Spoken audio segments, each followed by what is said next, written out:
السلام علیکم ناظرین، میرا نام ہے ملک مدثر اقبال اور آپ دیکھ رہے ہیں اپنا یوٹیوب چینل۔ آج ہم ترک کی ہسٹری کے حوالے سے گفتگو کریں گے۔ سرداروں نیز خلیفہ قائم بامر اللہ نے تغرل بیگ کو اس فتنے کے فروغ کرنے کے لیے طلب کیا۔ بیگ رمضان 447 ہجری دسمبر 1055 عیسوی میں بغداد میں داخل ہوا اور ملک رحیم کو گرفتار کر کے دولت آل بویا کا خاتمہ کر دیا۔ اب بغداد میں آل سلجوق کا اثر قائم ہو گیا۔ خلیفہ نے سلطان شرق و غرب کے خطاب سے تغرل بیگ کی عزت افزائی کی۔ اس کے بعد تغرل بیگ نے عراق، موصل اور دیار بکر کو اپنی سلطنت میں شامل کر لیا۔ پھر علب ارسلان کے دور حکومت میں ایشیائے کوچک اور شام بھی فتح ہو گیا اور ملک شاہ نے 485 ہجری 1092 عیسوی میں عدن اور یمن پر بھی قبضہ کر لیا۔ اس طرح سے 5ویں صدی سے 7ویں صدی ہجری تک خلیفہ بغداد کے ایشیائی مقبوضات کا بیشتر حصہ آل سلجوق کے زیر نگین رہا۔ سلاجقہ روم اس خاندان کا بانی سلیمان بن قتلمش تھا۔ قتلمش تغرل بیگ کے سرداروں میں تھا، لیکن بعد میں اس نے علب ارسلان کے خلاف بغاوت کر کے خود مختاری حاصل کر لی اور بالآخر 456 ہجری 1064 عیسوی میں رے کے قریب جنگ میں مارا گیا۔ اس کا بیٹا سلیمان قسمت آزمائی کے لیے ایشیائے کوچک میں چلا آیا اور 470 ہجری 1077 عیسوی میں نائسا پر، جو بازنطینی سلطنت کا ایک مشہور شہر تھا، قبضہ کر کے اسے پایہ تخت بنایا اور ایک نئی سلطنت کی بنیاد ڈالی۔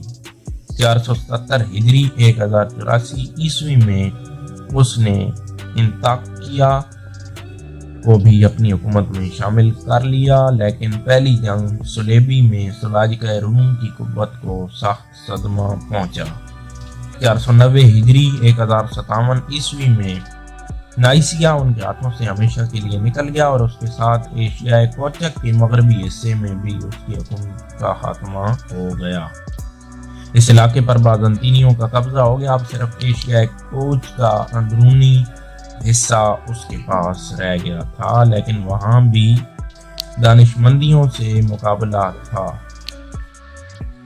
غرض 6 صدی ہجری کے اوائل میں سلاجقہ روم کی حالت بہت نازک نظر آتی تھی، لیکن مسعود بن کلید ارسلان نے اس گرتی ہوئی سلطنت کو سنبھالا اور کونیوں کو پایہ تخت بنا کر ایک مضبوط حکومت قائم کی۔ اس کی جانشین کلید ارسلان ثانی نے اپنی فتوحات سے سلطنت میں اضافہ کیا اور دانشمندیوں کو مغلوب کر کے انہیں اپنا محکوم بنایا۔ 578 ہجری 1182 عیسوی میں کلید ارسلان ثانی کا انتقال ہو گیا اور اس کی جگہ اس کا چھوٹا بیٹا غیاث الدین قیصر باول تخت نشین ہوا۔ اس نے بازنطینیوں سے جنگ کر کے انطاکیہ کی بندرگاہ پر قبضہ کر لیا۔ اس کے بعد اس کا جانشین عزیز الدین کیکاؤس اول نے سنوب کو بھی فتح کر لیا۔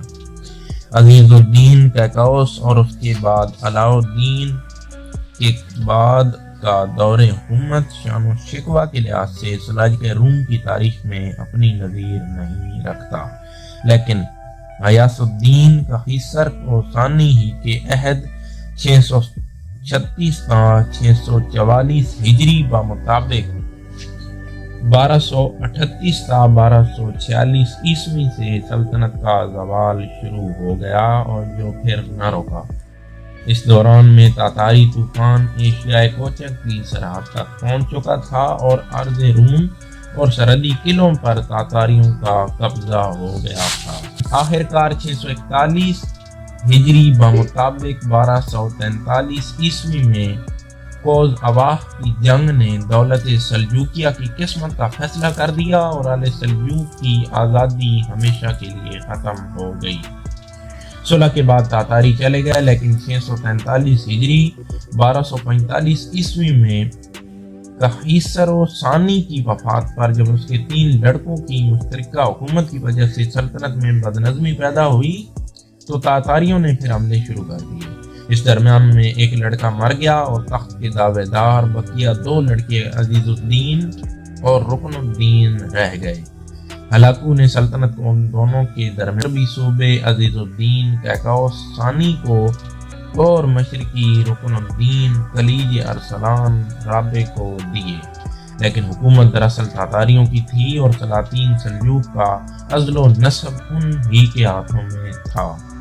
تاتاریوں کی تشدد سے تنگ آ کر امرائے سلطنت نے اہل مصر سے مدد کی درخواست کی اور مصریوں نے ایشیائے کوچک میں تاتاریوں کو شکست دے کر بھگا دیا، لیکن ان کی واپسی کے بعد تاتاریوں نے پوری طرح انتقام لیا اور دولت سلجوقیہ کے رہے سہے اقتدار کو بھی ہاتھ میں ملا دیا۔ سلطنت کی کمزوری سے فائدہ اٹھا کر متعدد امراء نے مختلف صوبوں میں خود مختار حکومتیں قائم کر لی۔ ان میں بنو کرمان اور بنو اشرف اپنی قوت و اثر کے اعتبار سے سب سے زیادہ ممتاز تھے۔ تاتاریوں نے بارہا ان خود سر امیروں کو زیر کرنے کی کوشش کی، مگر عارضی شکستوں کے بعد یہ اپنا اقتدار پھر قائم کر لیتے تھے اور 7ویں صدی ہجری میں تاتاریوں کے زوال پر انہوں نے مستقل حکومتیں قائم کر لی۔ چنانچہ دولت سلجوقیہ کے خاتمے کے قریب ایشیائے کوچک میں سارد خان، کروسی، ایدین، تکہ، حمید، کرمیان، کستمونی اور منتشا کی خود سر حکومتیں قائم ہو چکی تھیں۔